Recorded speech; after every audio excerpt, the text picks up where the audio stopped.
Let's see if we can do this in one take.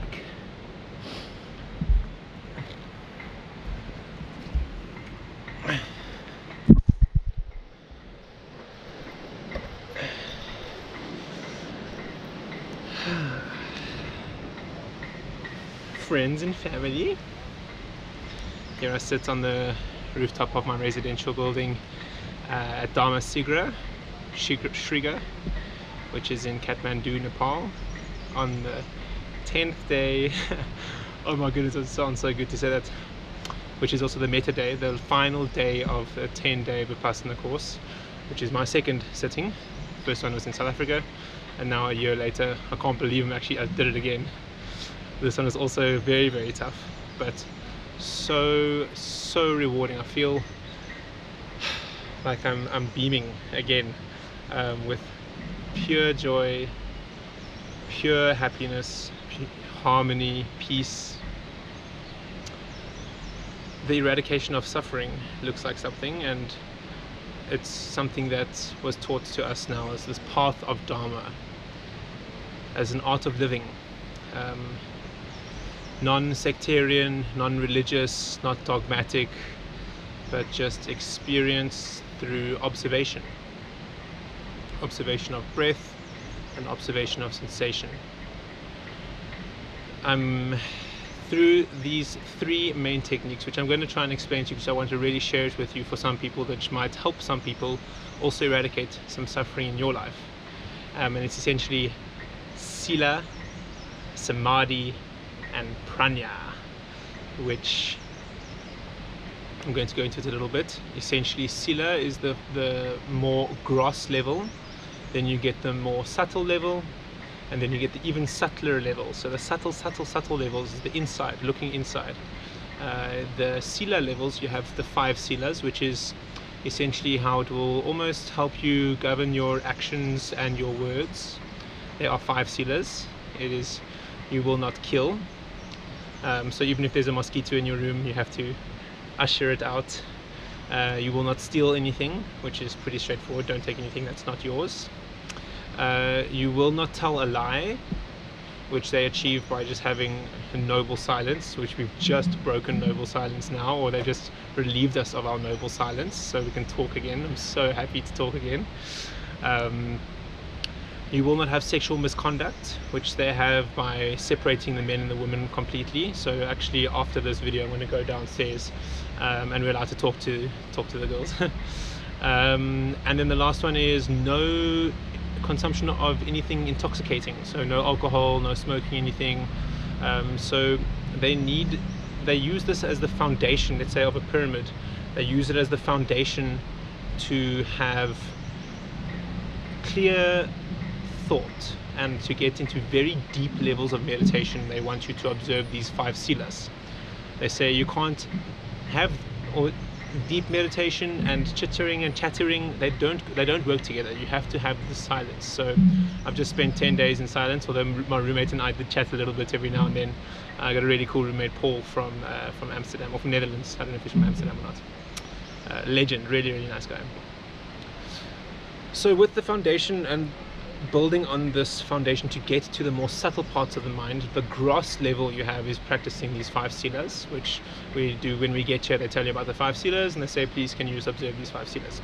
So that's Silas, which is essentially good moral conduct or good moral code to live by. And we can definitely take these 5 Silas with us outside of this and continue to live so, although I do think I'm going to smoke a joint. Well, not soon, but we'll see. I'm really enjoying the clarity of mind. So that's the foundation, that's the Silas. Then you get Samadhi, which is meditation and concentration and the sharpening of the mind. And they do that through, or they introduce you to the Samadhi through Anapana meditation, which is breath observation. Remember, all of this is, like I said, it's not religious, it's not dogmatic, it is a scientific understanding and scientific observation of yourself, essentially, your breath and your sensations. So we're starting off with the breath with the Samadhi. They say, okay, cool, let's sharpen the mind now through Samadhi, which essentially is keeping your observation on your breath and only thinking about your breath. And then you will see that you will have this arising of all your thoughts start coming at you, especially if you've had impurities that start coming up. You're basically going through this surgical operation, and when you're busy focusing and changing the habit pattern of your mind to only focus on your breath, and then you start thinking about all these other things, you're like, no, I'm not thinking about anything else, I'm just thinking about my breath. I've observed that this thought has come up, but I'm not entertaining this thought, and I'm also not suppressing this thought. I just see that this thought is here, and then I notice through anicca, change, the arising and passing. This thought has come, but how long will this thought be here for? And then that would be figuring out that everything is impermanent, and that helps us, which I'll get to the next section, which is the pranja, essentially wisdom. But essentially, when we're busy focusing on our breath and we're busy keeping on concentration, we're sharpening our mind and we're changing the habit pattern of the mind that wants to be like a monkey mind, grabbing at all these thoughts the whole time. We're like, nope, now we're only thinking about our breath. So we do that for 35 hours, the first 3.5 days. We do Anapana meditation, and that helps us with the sharpening of the mind. And then essentially we can, once that prerequisite has been completed, we can get into the Vipassana, which is the observation of the sensations.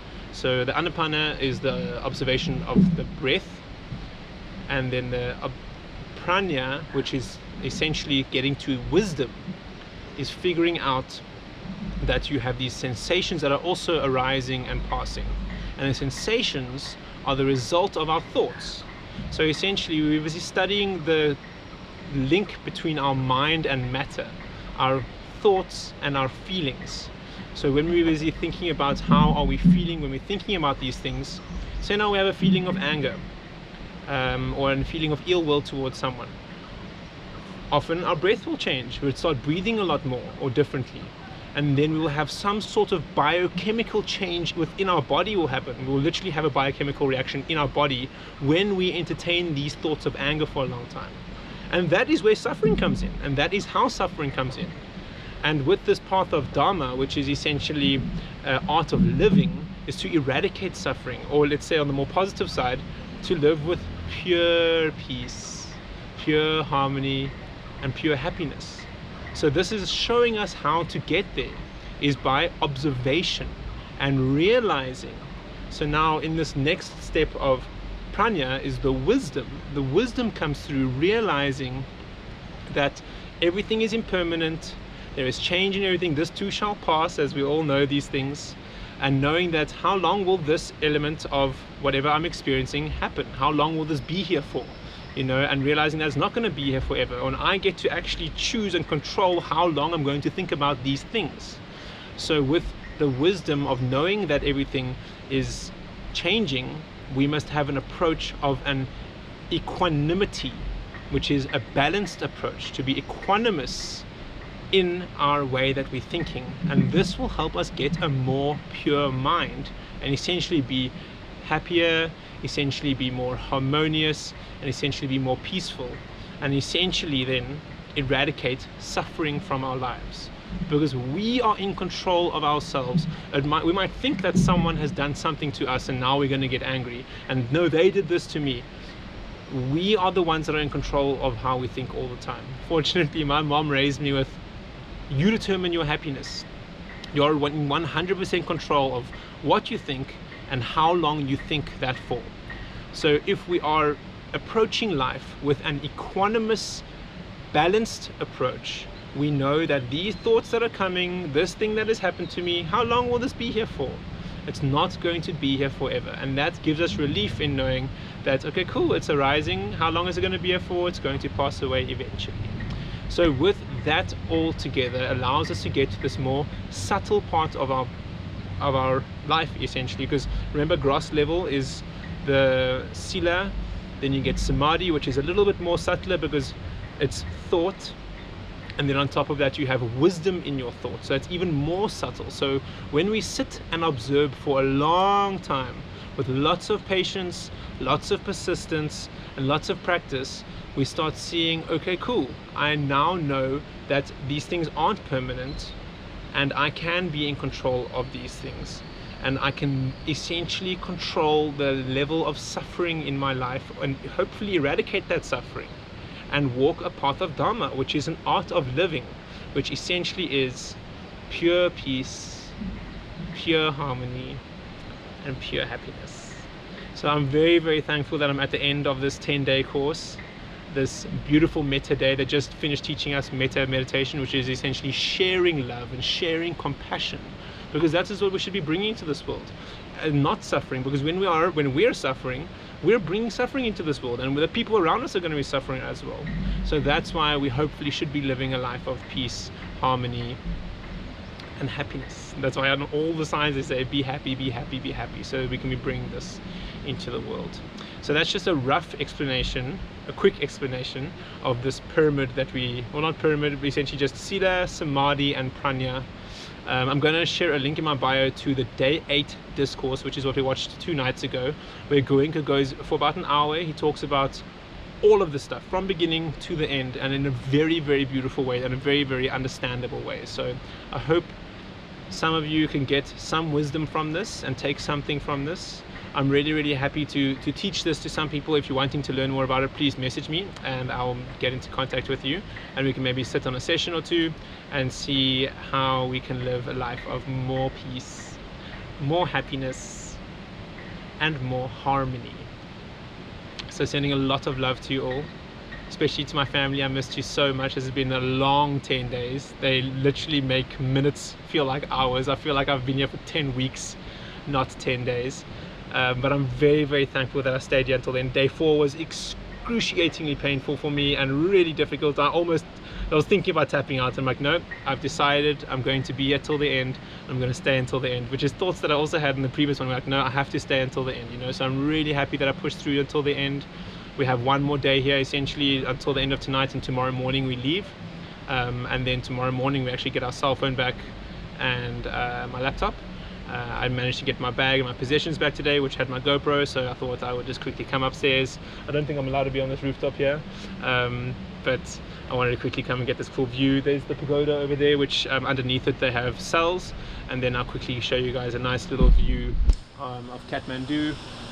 It is monsoon season, so it has been raining a lot, but I'm very, very thankful that I got to experience this, another 10-day course, take it close to my heart.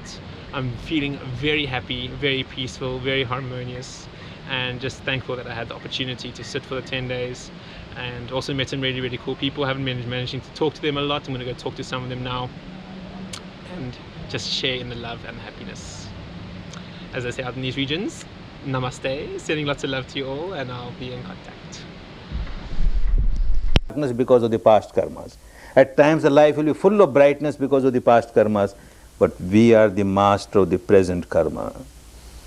Buddha said, Attahi attano natho, attahi attano gati. You are your own master, nobody else.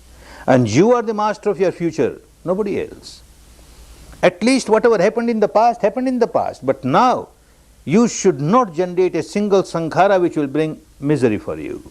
You are your master. If you are master of the present, future is nothing but the child of the present.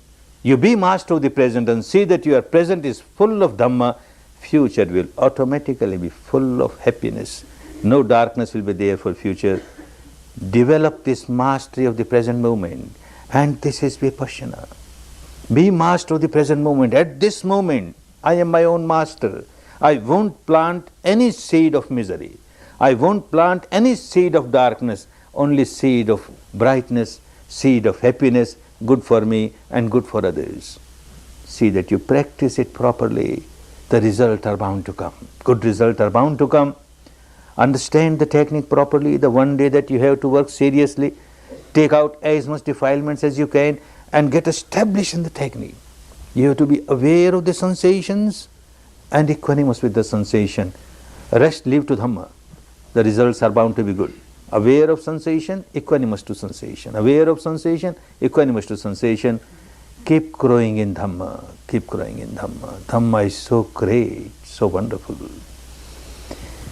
May you all get the best fruits of Dhamma. May you all enjoy real happiness, real peace, real harmony, real harmony. Bhavatu